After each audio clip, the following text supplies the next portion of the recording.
Pada kali ini, kita akan membahas mengenai hubungan Kerajaan Tanjung Pura dan Kerajaan Demak Bintoro pada abad ke-15 Masehi, setelah keruntuhannya dari Majapahit yang sebelumnya mencengkram Tanjung Pura. Ulasan ini dihimpun dari berbagai literatur sejarah, diantaranya adalah laman Historia yang ditulis oleh Rizka Herdahita Putri serta catatan Eropa yang lainnya. Selamat menyaksikan. Nama Tanjung Pura di Kalimantan Barat telah berulang kali disebut dalam beragam tulisan dari masa Hindu dan Buddha. Bangsa Portugis juga telah mencatatkannya sebagai penghasil berlian terbaik. Tanjung Pura sebagai sebuah nagari pernah menjadi wilayah di bawah kerajaan Singasari dan Majapahit. Tanjung Pura pada saat ini ada di wilayah Kayong Utara dan Ketapang, Kalimantan Barat. Sedangkan pada masa Singasari, Tanjung Pura lebih dikenal dengan nama Bakulapura pada masa pemerintahan Raja Kartanegara. Pada masa pemerintahan Raja Kartanegara, Bakulapura menjadi salah satu nagari yang mengakui kekuasaannya. Dalam Kakawin Kitab Nagara Kartagama, negara Melayu, Pahang, Gurun, Bakulapura, Sunda, dan Madura seluruhnya tunduk di bawah kekuasaan Kartanegara. Nama Tanjung Pura kemudian juga muncul dalam serat Pararaton dan Sumpah Palapa yang digaungkan oleh Gajah Mada. Tidak ketinggalan juga dalam prasasti Waringin Pitu dari tahun 1447 Masehi, tertulis di sana pada masa Dyah Kartawijaya di masa Majapahit setidaknya ada 14 negara yang ada di bawah Majapahit termasuk Tanjung Pura. Pada abad ke-16, rupanya Tanjung Pura kembali menjadi wilayah kekuasaan Kerajaan Demak. Penjelajah dari Portugis, Tom Pires, menulis dalam bukunya yang berjudul Suma Oriental bahwa Tanjung Pura pernah ditaklukkan oleh Kerajaan Demak Bintoro. Wilayah itu dikuasai oleh seorang pate atau patih. Tom Pires bercerita waktu itu penguasanya adalah Patek Rodim atau Raden Patah. Ia sekaligus penguasa tertinggi di Jawa pada masa itu. Karena sangat berkuasa, ia mampu menaklukkan seluruh wilayah Palembang, Jambi, Kepulauan Manombi, dan banyak pulau lainnya. Mula-mula penaklukan itu dilakukan dengan cara melawan Tanjung Pura. Selanjutnya, semua wilayah itu tunduk kepadanya. Adipati Yunus yang nantinya melanjutkan kekuasaan Raden Fatah di Kerajaan Demak Bintoro juga dikisahkan Tom Pires pernah menguasai Tanjung Pura. Penguasa Jepara itu disebut sebagai saudara tiri Patek Rodim atau Raden Fatah.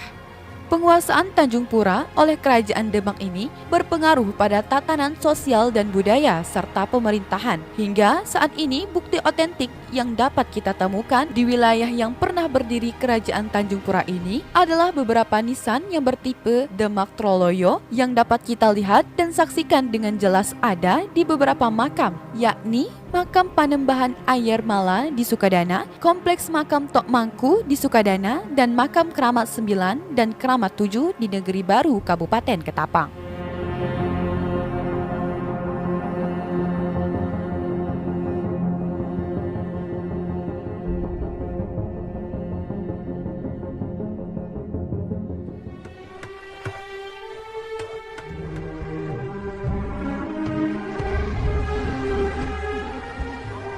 Daerah Sukadana saat ini adalah bagian dari wilayah Kabupaten Kayong Utara, sedangkan Negeri Baru masuk dalam wilayah Kabupaten Ketapang.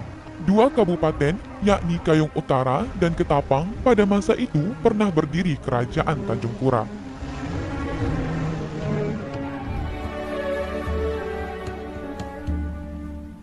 Selanjutnya, Tom Pires menjelaskan lebih terang tentang lokasi Tanjung Pura. Menurutnya, Tanjung Pura bisa dicapai melalui Malaka dalam waktu 15 hari pada waktu musim hujan. Tampaknya kekayaan Tanjung Pura cukup tersohor. Menurut Tom Pires, di sana terdapat banyak emas, beras, dan bahan-bahan makanan lainnya, berlian, dan jung atau kapal. Jenis berlian di Tanjung Pura terbaik kedua setelah berlian dari Kerajaan Orissa di dekat Bengal. Yang terbaik ketiga adalah berlian dari Lawai yang juga masih wilayah dari Kerajaan Tanjung Pura di masa itu.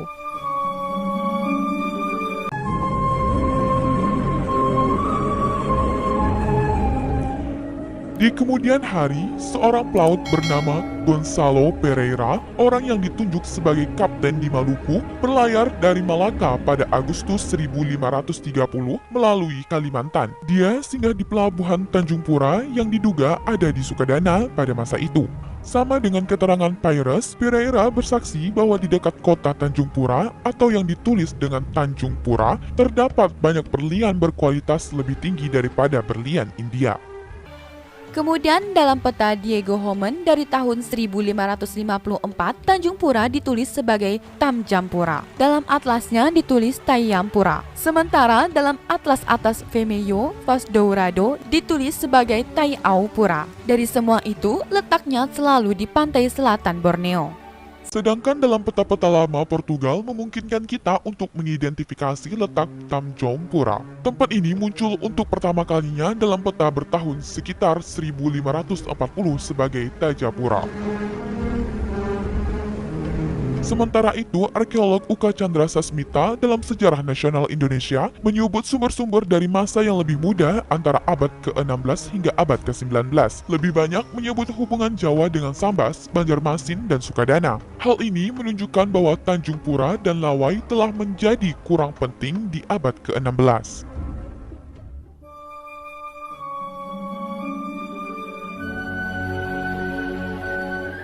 Demikianlah ulasan kami mengenai Kerajaan Tanjung Pura dari